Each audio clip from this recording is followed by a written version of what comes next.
যারা আমার video title এবং থাম্বনেল দেখে অথবা আমার চ্যানেল পেজ থেকে মাইক্রোফিন 360 নেক্সট শেখার উদ্দেশ্যে এসেছেন, তাদের প্রত্যেককে জানাই আমার চ্যানেলের পক্ষ থেকে শুভেচ্ছা স্বাগতম। আমি আপনাদেরকে আশ্বস্ত করতে চাই, মাইক্রোফিন 360 নেক্সট এই সফটওয়্যারটি একদম শূন্য থেকে শেষ পর্যন্ত আমি আপনাদেরকে শেখাবো। আমি সাথে থাকছি Mohammad Mansur Hossain, IT officer, PCD Pabna.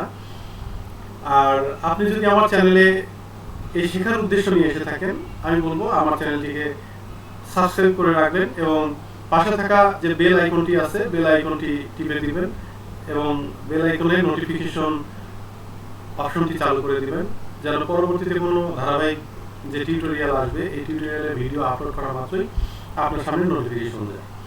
তো মাইক্রোফিন 360 নেক্সটের কিছু কথা বলতেই হয়। সেটা হলো, আমরা যারা মাইক্রো ফাইন্যান্সে কাজ করি বা কাজ করতে চাচ্ছি বা নতুন করে শেখার আগ্রহ যে আমি অ্যাকাউন্টেন্ট হব মাইক্রো ফাইন্যান্সে, বা কেউ কেউ আছে যে এমনিতেই শিখে রাখি, তাদের প্রত্যেককেই বলবো যে আমার এই চ্যানেলে যে টিউটোরিয়ালটা প্রকাশ করতে যাচ্ছি, এটা যদি আপনি শুরু একদম প্রথম থেকে শেষ পর্যন্ত যে সিরিজ মানে ধারাবাহিক যে পর্বগুলো আসবে, এই পর্বগুলো যদি দেখেন, তাহলে ইনশাল্লাহ আপনি এই মাইক্রোফিন 360-তে একজন দক্ষ, মানে কি বলবো, দক্ষ মাইক্রোফিন 360-তে আপনি একজন দক্ষ ব্যক্তি হিসাবে গড়ে উঠবেন ইনশাল্লাহ, আমি এই প্রত্যয় দিচ্ছি।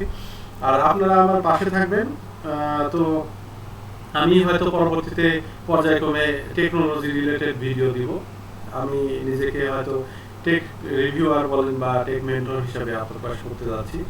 আপনারা আমার পাশে থাকবেন, আপনাদের কাছে এই এতটুকু প্রত্যাশা। তো কথা না বাড়িয়ে চলেন, আমরা যারা মাইক্রো ফাইন্যান্স সেক্টরে দীর্ঘদিন যাবত কাজ করতেছি, যারা দুর্বল মাইক্রো ফাইন্যান্স সেক্টরে, দেখা যাচ্ছে যে সফটওয়্যার ভালো বুঝি না, মুখস্থ বিদ্যা যতটুকু শিখছি ততটুকুই পারি, তার বাইরে কিছু পারি না, তাদের জন্য, এবং যারা নতুন তাদের জন্য, এবং ম্যানেজমেন্টে যারা দীর্ঘদিন যাবত আছেন কিন্তু মাইক্রোফিন 360 বা যে কোনো সফটওয়্যার একদমই দুর্বল, তাদেরকে বলবো তাদের জন্য এই ভিডিওটা। তো চলেন শুরু করি। আমি স্ক্রিনে চলে যাচ্ছি। আচ্ছা, মাইক্রোফিন 360 একটা প্রচুর ব্যবহৃত একটা সফটওয়্যার। মাইক্রো ফাইন্যান্সের যতগুলো প্রতিষ্ঠান আছে তার মধ্যে সিংহভাগই এই মাইক্রোফিন 360 সফটওয়্যারটা ব্যবহার করে। আমাদের এই মাইক্রোফিন 360 ব্যবহারের জন্য ইন্টারনেট কানেকশন সহ একটা ডিভাইসে আমাদের টাইপ করতে হবে। আমি টাইপ করে দেখাই, এমএফ নেক্সট, ঠিক আছে? এমএফ নেক্সট, কারোর ক্ষেত্রে 2 হবে, কারোর ক্ষেত্রে নেক্সটই হবে, 2 আর লাগবে না। আমাদের ক্ষেত্রে 2 লাগবে, ঠিক আছে? আমাদের এটা 2, মাইক্রোফিন 360.com/pcd। আমাদের প্রতিষ্ঠান পিসিডি, তাই পিসিডি লিখলাম। অন্য প্রতিষ্ঠানে এই .com এর পর স্ল্যাশের পরে যে পিসিডিটা, অন্য প্রতিষ্ঠানে এটা ভিন্ন। আচ্ছা, এটা দেওয়ার পর আমরা যখন এন্টার দিব, এন্টার দিলাম, এন্টার দেওয়ার পরে এইরকম একটা ইন্টারফেস শো করবে। ইন্টারফেসে দেখবেন যে এই পাশে কিছু অপশন দেওয়া আছে, এগুলো কোনো কাজ করে না। হ্যাঁ, কামিং সুন আছে, সরি। তো আমরা প্রথমে দেখতে পাচ্ছি যে এখানে একটা ইউজার আইডি দিতে হবে।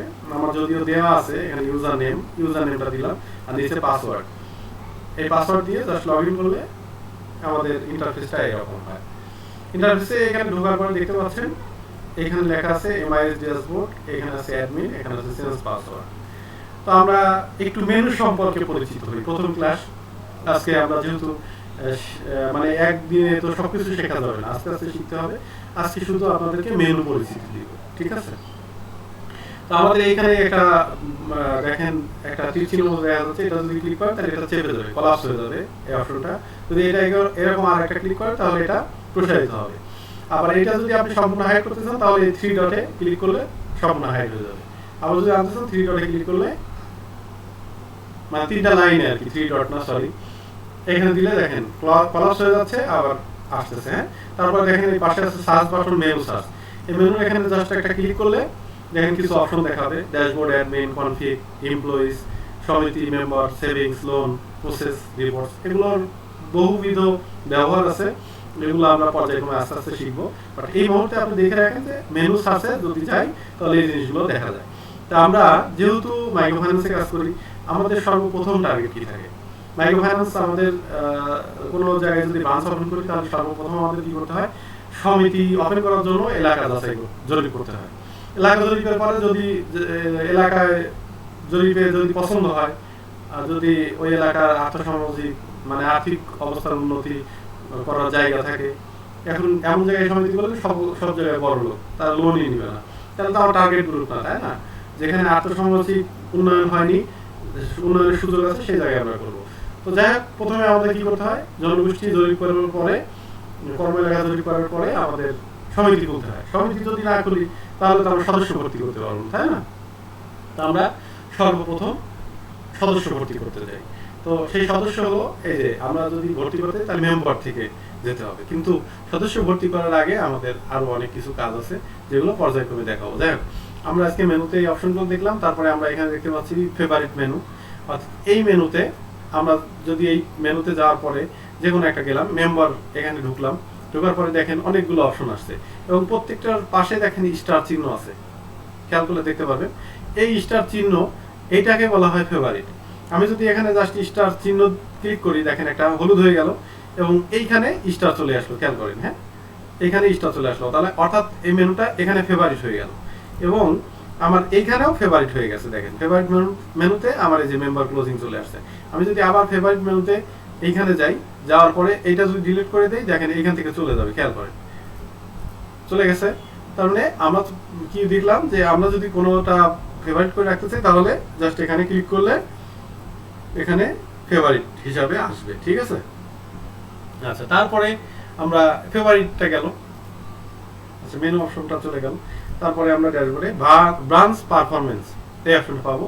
এই অপশনে আছে কি, এই অপশনে হলো আমাদের এটা একটা ব্রাঞ্চ, আচ্ছা সমিতি কয়টা আছে এই ব্রাঞ্চে ড্যাশবোর্ডে দেখাচ্ছে। টোটাল অ্যাক্টিভ মেম্বার কতজন আছে, টোটাল ইনঅ্যাক্টিভ মেম্বার কতজন, টোটাল মেম্বার কতজন, ক্লোজ কত মেম্বার, কতজন পুরুষ, মেল কতজন, ফিমেল, তারপরে এইভাবে সবকিছু দেখাচ্ছে। এবং একটা ব্রাঞ্চের এইখানে একটা ব্রাঞ্চের এই যে পারফরমেন্স দেখাচ্ছে, ঠিক আছে, ডিসবার্সমেন্ট।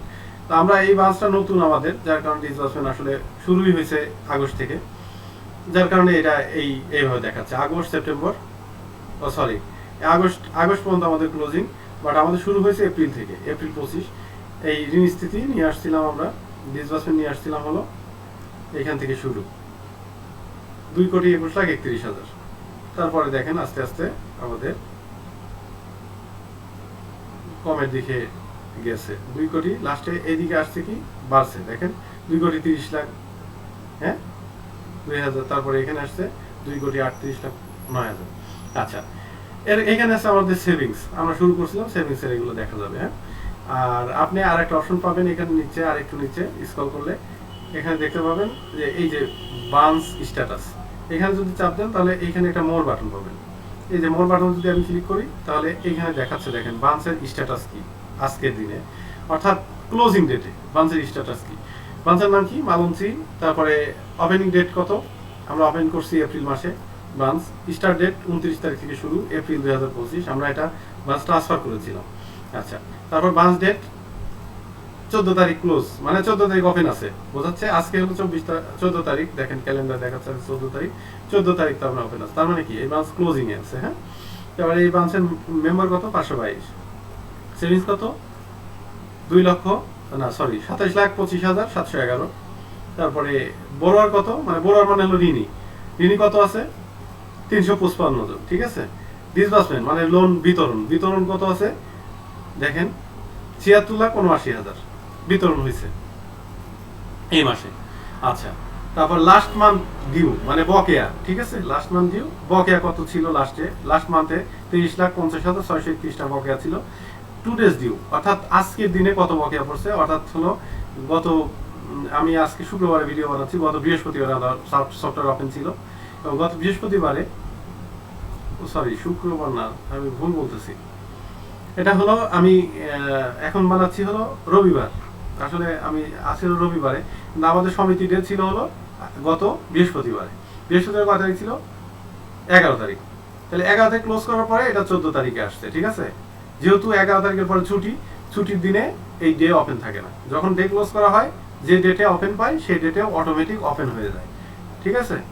আচ্ছা, তাহলে আমাদের লাস্ট মান্থ ডিউ ছিল কত? 23,50,631 টাকা।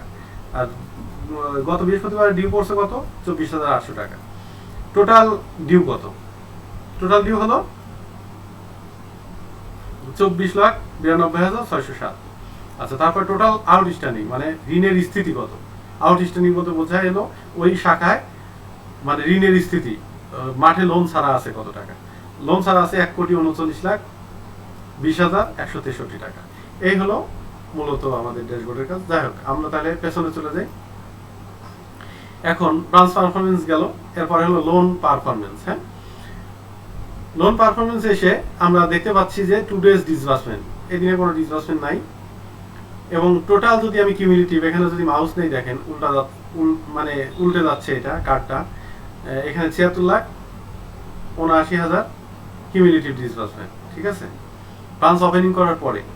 আচ্ছা, টুডেজ ডিউ হয়েছে যেটা দেখলেন, টুডেজ ডিউ এবং কতজন ঋণীর বকেয়া পড়ছে? 154। হ্যাঁ, আবার এখানে টুডে রিকভারি কত টাকা রিকভারি করছে? 1,62,016। আর রিকভারি বকেয়া পড়ছে কত? 25,34,232। এখানে এরকম, এখানে সুফলনের একটা লোন কম্পোনেন্ট। সুফলন লোনে 41 জন বড়োয়ার আছে, মানে ঋণী সদস্য আছে। সুফলন রিকভারেবল নাই, রিকভারেবল মানে আদায়যোগ্য নাই, টোটাল রিকভারি নাই।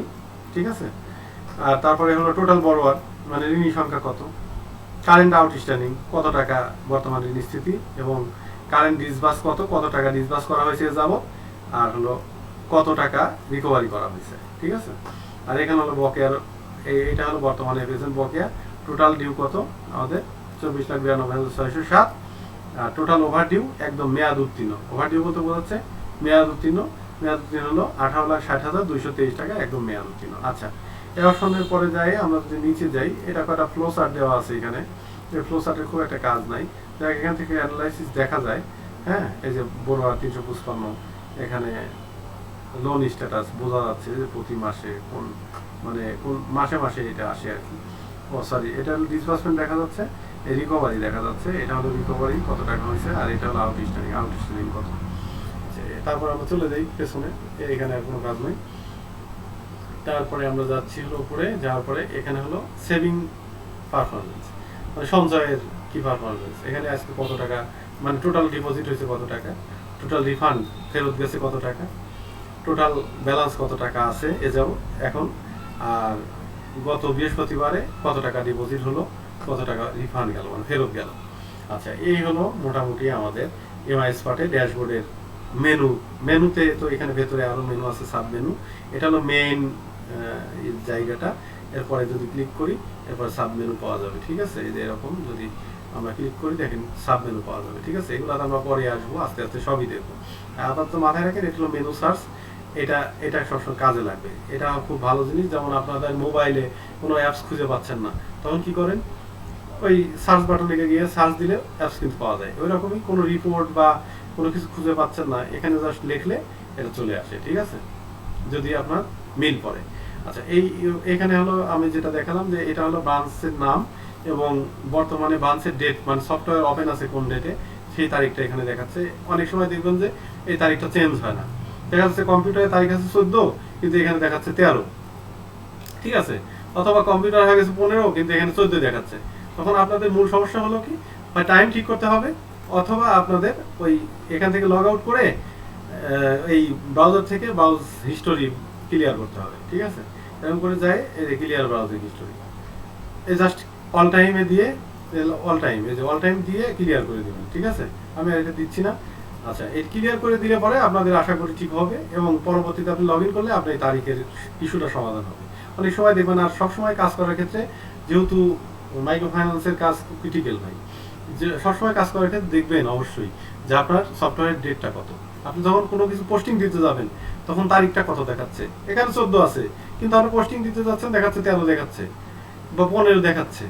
এটা আপনি খেয়াল করবেন। হ্যাঁ, আমি কয় তারিখে কাজ করতেছি এই তারিখটা আমাকে দেখে নিতে হবে। আচ্ছা, তারপরে এখানে একটা অপশন পাচ্ছেন, সেটা হলো যে এটা দিয়ে ফুল স্ক্রিন করা যায়। আচ্ছা, ফুল স্ক্রিন করে আমি স্ক্রিন বাটনে চাপ দিয়ে বের হয়ে গেলাম। তারপরে হলো এইখানে এমআইএস দেখাচ্ছে, এইখানে ড্রপ ডাউনে আছে এআইএস, টিকেটিং সিস্টেম, তারপর ডকুমেন্ট ম্যানেজমেন্ট, ওএলআরএস। এগুলোর অপশন আমরা পরে দেখবো। এইখানে কয়েকটা অপশন আছে, ঠিক আছে। তারপরে এখানে দেখতে পাচ্ছেন যে একটা বেল, এই বেলে হলো কোনো নোটিফিকেশন যখন আমরা প্রধান কার্যালয় থেকে ব্রাঞ্চ পর্যায়ে বা শাখা পর্যায়ে আমরা কোনো অ্যানাউন্সমেন্ট থাকে, এই অ্যানাউন্সমেন্ট যখন দিই তখন এই জায়গায় এই নোটিফিকেশন দেখায় এবং এই সফটওয়্যার এখান দিয়ে আসা যাওয়া করে, ঠিক আছে। সবসময় ওই লেখাটা আসা যাওয়া করে। সবসময় খেয়াল করবেন কাজ করতে গেলে যে হেড অফিস থেকে কি ধরনের ইনস্ট্রাকশন দিচ্ছে, ঠিক আছে। এই ইনস্ট্রাকশন ফলো করে এই কাজগুলো করতে হবে।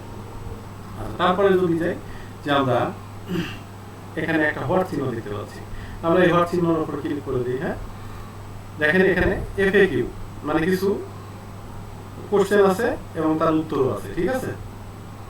ফ্রিকুয়েন্টলি আস্কড কোশ্চেন, হ্যাঁ, মানে অর্থাৎ আপনি একটা কোশ্চেন করবেন তার উত্তর এবং এখানে দেওয়া আছে। আমরা যদি এখানে ক্লিক করি, খেয়াল করেন আমরা পরবর্তীতে এগুলো পাবো। মেম্বার ভর্তি, কিভাবে মেম্বার ভর্তি দেওয়া যায়, আমরা যদি এখানে এক্সপান্ড করি, ক্লিক করে দেখেন এখানে লেখা আছে মেম্বার ইনফরমেশন অপশন থেকে মেনু মেম্বার ভর্তি করা হয়। প্রসেস মেনু সার্চ অপশনে ক্লিক করে মেম্বার থেকে, তাহলে আমরা মেনু সার্চ কোনটা পাচ্ছি, এই যে মেনু সার্চ অপশনে ক্লিক করে মেম্বার থেকে, তারপরে কোথায় যেতে বলছে মেম্বার ইনফরমেশন। খেয়াল করেন মেম্বার ইনফরমেশন এখানে গেলে এখানে মেম্বার ভর্তি করা যাবে, ঠিক আছে। আচ্ছা, এখানে খেয়াল করেন যে এখানে একটা বাটন আছে অ্যাড, এই অ্যাড বাটনের কাজ প্রচুর লাগবে, এই অ্যাডটা মনে রাখেন। এবং নিচে দেখেন একটা চোখের মতো, এটা দিয়ে যখন মাউস নেব দেখেন ভিউ লেখা আসতেছে, তাই না। এই চোখের মতো অর্থাৎ এটা দিয়ে কোনো কিছু দেখা যায়, দৃশ্যমান করা যায়। হ্যাঁ, আর তারপরে একটা পেন্সিলের মতো দেখেন, এটা দিয়ে এডিট করা যায়, ঠিক আছে। এই যে এডিট পেন্সিলের মতো। মোবাইলে কিন্তু এই ধরনের সিম্বল আছে, খেয়াল করবেন। এখানে দেখেন একটা বাস্কেটের মতো দেখা যাচ্ছে, যেটা হলো ডিলিট, অর্থাৎ কোনো কিছু ডিলিট করে দেওয়া। হ্যাঁ, আর এখানে দেখা যাচ্ছে কি কেওয়াইসি প্রোফাইল, সদস্য তথ্য দেখা যাবে, কন্ট্যাক্টের মতো অনেকটা। মোবাইলে যেরকম কন্ট্যাক্টে এরকম দেখবেন ছবি আসে, একটা মানুষের ডামি পোস্টের মতো, মানে একটা জাস্ট আইকনের মতো দেওয়া আছে। এখানে ক্লিক করলে দেখেন সদস্য এই যে যাবতীয় তথ্য দেখা যায়, ঠিক আছে। এই হলো ব্যাপার। আচ্ছা, আমি পেছনে চলে গেলাম। তাহলে আমরা ছিলাম কোন জায়গায়, যে আমরা এফএকিউ থেকে আমরা দেখতেছিলাম। এফএকিউ আরো অনেক কিছু আছে, আমি যে ভিডিওটা দিচ্ছি এই ভিডিওটা দেখেও যদি আপনার বোধগম্য না হয়, তাহলে আপনার হয়তো মনে চাইতে পারে আমি একটু নিজেকে জানার জন্য একটু পড়ি, আপনারা এই জিনিসগুলো পড়তে পারেন, ঠিক আছে।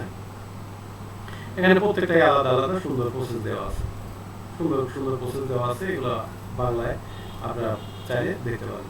আচ্ছা, এটাতে আমরা অপশনে বাদ দিলাম। তারপরে এখানে একটা প্রিমিয়াম মতো দেখবেন সেটিং বাটন, মোবাইলে কিন্তু আছে, এই যে প্রিমিয়াম মতো ঘুরে। আচ্ছা, এই সেটিং বাটনে যাই, এখান থেকে আমি কালার চেঞ্জ করতে পারবো। হ্যাঁ, আমার পছন্দ মতো, এক একজনের এক এক রকম কালার পছন্দ, তাই না। আমরা ইচ্ছা করলে এটা কালার চেঞ্জ করতে পারবো, ঠিক আছে। বাই ডিফল্ট নীল কালারই থাকে, আমার নীলটাই ভালো লাগে, যাই হোক আমরা ওই জন্য নীলটাই রেখে দিই, ঠিক আছে, নীলটাই রেখে দিই। হ্যাঁ, আচ্ছা, এটা দিলাম। আচ্ছা, তারপরে আছে কি এখানে একটা মানুষের মতো চিহ্ন দিয়ে অ্যাডমিন লেখা আছে। এখান থেকে যদি আমি ক্লিক করি, এখান থেকে আপনি পাবেন profile, setting, language, log out. এখানে ল্যাঙ্গুয়েজ অনেক রকমের ল্যাঙ্গুয়েজ আছে, কিন্তু এই ল্যাঙ্গুয়েজগুলো আমরা ব্যবহার করবো না, আমরা ব্যবহার করবো ইংরেজি, ঠিক আছে। কিন্তু মাইক্রো ফাইন্যান্স ইংরেজিটাই সহজ, ঠিক আছে। কালারটা কেমন ওয়ার্ড লাগতেছে, চেঞ্জ করে দিই। হ্যাঁ, আচ্ছা, এই কালারটা নিই, একটু ওটা বেশি ইয়ে ছিল। আচ্ছা, এইখানে ল্যাঙ্গুয়েজটা আমরা সবসময় ইংরেজিতে শিখবো, ঠিক আছে। যদি আমরা বাংলা ভাষায় সবকিছু শিখছি, কিন্তু আমরা শিখবো কি ইংরেজিতে, তাহলে আমাদের জন্য ইজি হবে। আচ্ছা, এই ছিল হলো আমাদের এমআইএস পার্টের মেনুগুলো, ঠিক আছে, এমআইএস পার্টের মেনু। আর তারপরে আমরা এখান থেকে দেখাইছিলাম যে এমআইএস এর পরে তারপরে কোথায় যাব, এআইএস। এই যে দেখেন, খেয়াল করেন আমরা এআইএস এ চাপ দিব। হ্যাঁ, এখান থেকে কোথায় গেলাম, এখান থেকে এআইএস এ গেলাম। এমআইএস বোঝাচ্ছে হলো যে আমরা এই যে সারাদিনে ঋণ সঞ্চয় এগুলো যা যা আমরা আদায় করি, এইগুলো এখানে এমআইএস পার্টে পোস্টিং দেওয়া হয়, ঠিক আছে। আর এআইএস হলো, এটা হলো ফিনান্সিয়াল মানে অংশ, এখানে আমরা জমা দিব, টাকা উত্তোলন করব, ব্যাংকে টাকা লেনদেন করব, এটা হলো এআইএস এর কাজ, ঠিক আছে। এবং সারাদিনে যে জমা হলো সেই জমাগুলো আমরা হিসাবের মাধ্যমে একটা সংরক্ষণ করব, এটাই হলো এআইএস, ঠিক আছে। আচ্ছা, এআইএস এর মধ্যে দেখেন এখানে কিছু মেনু আছে। মেনু ক্লিক করলে এখানে dashboard, admin, configuration, voucher, auto voucher, process, report, এই অপশনগুলোর কাজ আমরা পরবর্তীতে শিখবো। এখন কনফিগারে গেলে দেখেন আমি কিন্তু কনফিগারে যাচ্ছি, আরও কিন্তু এখানে কনফিগারেশনের মধ্যে আরও কিছু অপশন থাকার কথা, যাই হোক এটা নাই, আমাদের অপশনটা আমরা এটা ব্লক করে রাখছি, দেই নেই। আচ্ছা, তারপরে ভাউচার দেন, ভাউচার দেন অনেক আছে কিন্তু, এবং এখানেও চাইলে আপনি কিন্তু এটা ফেভারিট করতে পারবেন, ঠিক আছে? রেজিস্টার চাপ দিলে ফেভারিট হয়ে যাচ্ছে, খেয়াল করেন। আপনি যখন এটা ফেভারিট করবেন তখন কিন্তু একটা সুবিধা আছে, সেটা কি, আপনি যখন এমআইএস এ আছেন কিন্তু আপনার কাজ করতে হবে এআইএস এ, যেমন ভাউচার করতে হবে, আপনি এআইএস থেকে এআইএস এ যান নাই, আপনি এমআইএস থেকেই ভাউচার করতে পারবেন, ঠিক আছে? আচ্ছা, সরি হচ্ছে না, এটা অ্যাডমিন থেকে হয়। আচ্ছা, এই ফেভারিট থাকলে আপনি অনেক কিছু এখানেই পাবেন, এই যে ফেভারিট করে রাখলে এগুলো সামনেই পাওয়া যায়, ঠিক আছে? তাহলে মেনু বারে যায় সার্চ করতে হয় না। যাই হোক, এখন এই অপশনগুলো আজকে যা যা দেখালাম, যে আপনাদের এই ইন্টারফেসটা মূলত আপনাদের এই ইউআরএলটা দেখালাম, যে microfin360.com, হ্যাঁ, https://mfnext2.microfin360.com/ এই পর্যন্ত একটা কমন মাইক্রোফিন 360 এর একটা ইউআরএল। আর পরবর্তীতে স্ল্যাশের পরে আপনি যে প্রতিষ্ঠানের দিবেন, টিএমএসএস দিতে পারেন, এসএস দিতে পারেন, এসএসএস দিতে পারেন, তারপরে পোশাকা আছে আমাদের পাবনাতে, প্রতিশ্রুতি আছে, যাই হোক, যার যার প্রতিষ্ঠানের কথা বলবো না, অনেক প্রতিষ্ঠানই আছে। আপনি ওই স্ল্যাশের পরে যখন যে প্রতিষ্ঠান ঢুকতে চাচ্ছেন ওই প্রতিষ্ঠানটা দিবেন, তখন ওই প্রতিষ্ঠানের সফটওয়্যার আপনি কাজ করতে পারবেন, ঠিক আছে? এই বিষয়ে আমার মনে হয় সবাই বুঝতে পারছেন। আর আপনার এই হলো ইন্টারফেস, ঠিক আছে? ওখানে যেমন খেয়াল করেন, এখানে তারিখ ছিল কত, 14, এখানে কিন্তু খেয়াল করেন, এখানে কিন্তু বাজেট এআইএস পার্টে কি দেখাচ্ছে, এআইএস পার্টে হচ্ছে 11, তার মানে কি ক্লোজ করে নাই। 11 তারিখ আমার কি বার ছিল, 11 তারিখ ছিল বৃহস্পতিবার, তার মানে কি বৃহস্পতিবার ওপেন আছে, এরা ক্লোজ করে নাই, বুঝতে পারছেন? যার কারণে আপনারা যখন কাজ করবেন, এমআইএস এর কাজ শেষ হওয়ার সাথে সাথে এআইএস এর কাজ শেষ করে ক্লোজ করে দিতে হবে, ঠিক আছে? আচ্ছা, এইগুলো ইন্টারফেস ছিল। আর এর সাথে পাসওয়ার্ড পরিবর্তনের বিষয়টা একটু দেখায় দিই, কারণ কি আমরা পাসওয়ার্ড পরিবর্তন করতে পারি না অনেকেই। আচ্ছা, আমি একটু পাসওয়ার্ড পরিবর্তনের এখানে গেলাম, যাওয়ার পরে খেয়াল করেন আমাদের এখানে পাসওয়ার্ড একটা দেয়া আছে, আমাদের সেভ করা আছে, তাই নিউ পাসওয়ার্ডে কি কি বলছে দেখেন, লেখা আছে কি, মাস্ট বি মিনিমাম 8 ক্যারেক্টার, তার মানে 8টা ক্যারেক্টার হতে হবে, তাই না? 8টা অক্ষর হতে হবে। Must have at least upper case character, মানে বড় হাতের অক্ষর হতে হবে, upper case. Must have at least lower case character, মানে ছোট হাতের একটা ক্যারেক্টার হতে হবে। Must have at least numeric character, কি হতে হবে, একটা সংখ্যাবাচক, মানে যে কোনো একটা, নিউমেরিক বলতে বোঝা যাচ্ছে সংখ্যা, যে কোনো একটা সংখ্যা 1 2 3 হতে পারে, হ্যাঁ, সংখ্যাবাচক দিতে হবে। Must have at least one special character, like এখানে এই যে আশ্চর্যবোধক চিহ্ন আছে, তারপরে @ আছে, হ্যাশ আছে, ডলার চিহ্ন আছে, বিভিন্ন রকম সিম্বল আছে, এটা কিন্তু স্পেশাল। তাহলে আমি একটা একটা করে দিই, খেয়াল করেন, আমি এ দিলাম বড়, একটা সবুজ হয়ে গেল, তারপর ছোট হাতের অক্ষর দিলাম একটা, আর একটা সবুজ হয়ে গেল, আর আবার আর একটা দিব হলো একটা সংখ্যাবাচক, একটা সংখ্যা দিলাম, ঠিক আছে, আবার সবুজ হয়ে গেল, একটা দিলাম, এটাও সবুজ হয়ে গেল। বাদ হলো কি, মাস্ট মিনিমাম 8 ক্যারেক্টার, তাহলে আমরা কয়টা দিছি, মাত্র 4টা দিছি। তাহলে আমি যদি আরো 4টা না দেই, যতক্ষণ পর্যন্ত 4টা হবে না, তার মানে 8টা ক্যারেক্টার হওয়া লাগবে। এই পাসওয়ার্ড যখন আপনারা পরিবর্তন করবেন, তখন এটা পাসওয়ার্ড কিন্তু সেন্সিটিভ, আপনারা এক জায়গায় নোটপ্যাড অথবা এই যে আমাদের নোটপ্যাড, এই নোটপ্যাড লিখে নিতে হবে। এই আপনারা পাসওয়ার্ড এইভাবে দিবেন, ঠিক আছে? এখান থেকে আগে ধরে নিন আমি একটা জাস্ট নামই দিচ্ছি, আপনারা ভাবেন না এই নিয়ে আমার পাসওয়ার্ড, ঠিক আছে? এই মনে করেন এইটা দিলাম, আর @টা দিলাম, এইটা দিলে কিন্তু আমার এরিয়া হবে, এখন পাসওয়ার্ড হবে, দেন ক্রাইটেরিয়া ফিল হবে। আমি আপনাদের জাস্ট দেখানোর জন্য এই ক্রাইটেরিয়া ফিল হয়েছে কেন দেখেন, আমরা নোটপ্যাডে লিখে নিলাম, কারণ এটা মনে থাকে না অনেক সময়। অ্যাডমিন কি এ বড় আছে, খেয়াল করেন,